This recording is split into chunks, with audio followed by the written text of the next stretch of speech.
श्रीमद् भगवद गीता अध्याय 1 श्लोक 3। संस्कृत श्लोक।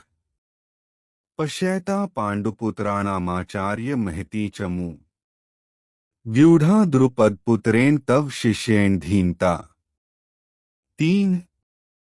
हे आचार्य, पांडुपुत्रों की इस विशाल सेना को देखिए जिसे आपके बुद्धिमान शिष्य द्रुपद के पुत्र धृष्टद्युम्न ने इतने कौशल से व्यवस्थित किया है।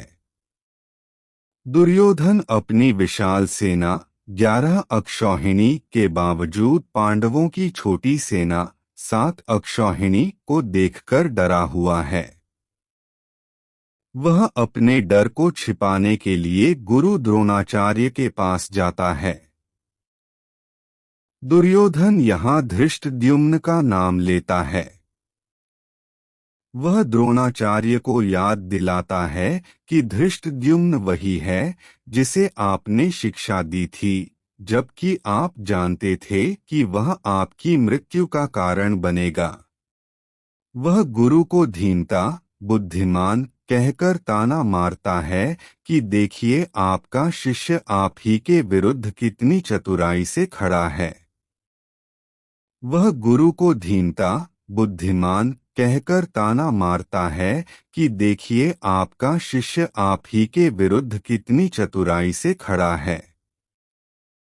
वह गुरु को धीनता, बुद्धिमान कहकर ताना मारता है कि देखिए आपका शिष्य आप ही के विरुद्ध कितनी चतुराई से खड़ा है। जब द्रोणाचार्य गरीबी की स्थिति में मदद मांगने गए तो द्रुपद ने उन्हें पहचानने से इनकार कर दिया। इस अपमान ने द्रोणाचार्य के मन में प्रतिशोध की ज्वाला जला दी। द्रोणाचार्य ने पांडवों को शिक्षा दी और गुरुदक्षिणा में द्रुपद का आधा राज्य छीन लिया।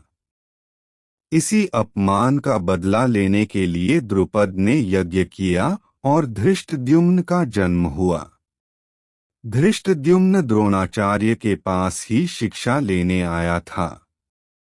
द्रोणाचार्य जानते थे कि यह बालक एक दिन उनकी हत्या करेगा, फिर भी उन्होंने एक निष्पक्ष गुरु का धर्म निभाया और उसे विश्व का श्रेष्ठ योद्धा बनाया।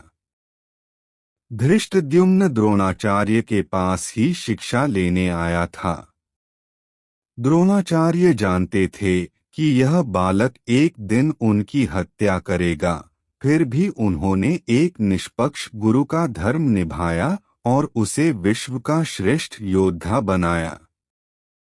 दुर्योधन इसी बात का फायदा उठा रहा है। वह द्रोणाचार्य को यह महसूस करा रहा है कि आपकी उदारता ही आज हमारी सेना के लिए खतरा बन गई है।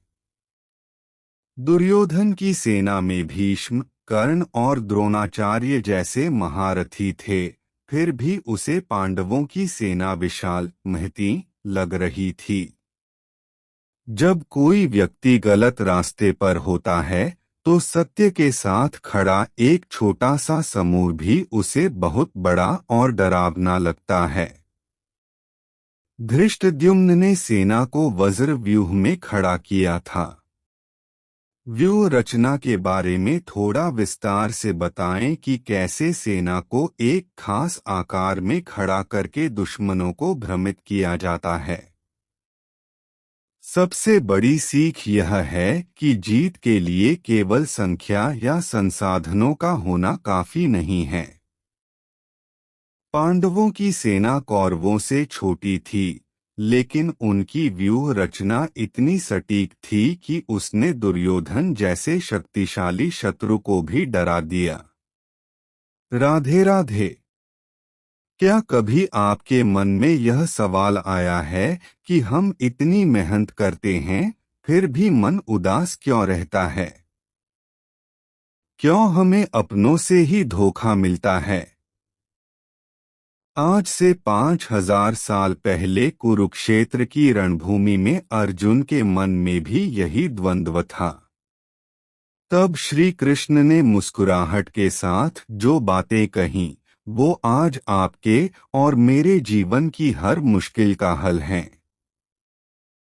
चलिए आज उन अनमोल वचनों की गहराई में चलते हैं। कृष्ण कहते हैं, हे अर्जुन, तुम अकेले आए थे और अकेले ही जाओगे। हम सारा जीवन लोगों को खुश करने में लगा देते हैं, लेकिन अंत में हम पाते हैं कि कोई हमारा नहीं है। जब लोग आपका साथ छोड़ दें, तो समझ लेना कि अब ईश्वर आपका हाथ थामने वाले हैं। भीड़ में चलना आसान है, लेकिन अकेले चलना आपको मजबूत बनाता है। याद रखिए, सुदर्शन चक्र चलाने वाला अगर आपके साथ है, तो पूरी दुनिया का आपके खिलाफ होना कोई मायने नहीं रखता। हमारी आधी बीमारियां और दुख बीते हुए कल की चिंता और आने वाले कल के डर से हैं। कान्हा कहते हैं, जो तुम्हारा है वो तुम्ही को मिलेगा, उसे कोई छीन नहीं सकता। और जो तुम्हारा नहीं है, उसे तुम लाख कोशिशों के बाद भी अपना नहीं बना पाओगे। आज में जीना सीखिए।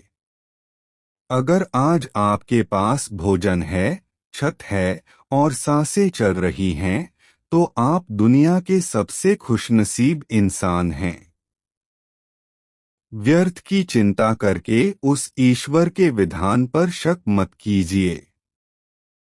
सत्संग का असली अर्थ है अपने भीतर के सत्य को जानना। जब कोई आपके चरित्र पर उंगली उठाए या आपको बुरा भला कहे, तो कृष्ण की तरह मुस्कुराना सीखिए। याद करें, जब शिशुपाल उन्हें गालियां दे रहा था, कृष्ण मौन थे। मौन कमजोरी नहीं, बल्कि बहुत बड़ी ताकत है। आपका वक्त खराब हो सकता है, लेकिन आपकी आत्मा और आपका कर्म नहीं। धैर्य रखिए, क्योंकि सही समय पर दिया गया फल सबसे मीठा होता है।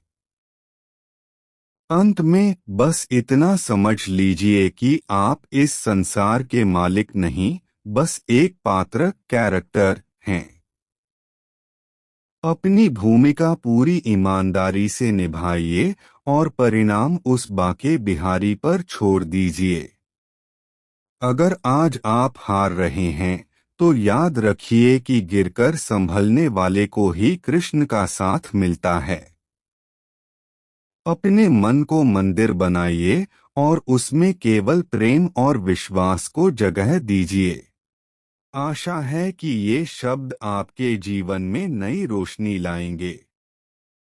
अगर आप भी कृष्ण के भक्त हैं, तो कमेंट्स में जय श्री कृष्ण लिखकर अपनी उपस्थिति जरूर दर्ज कराएं।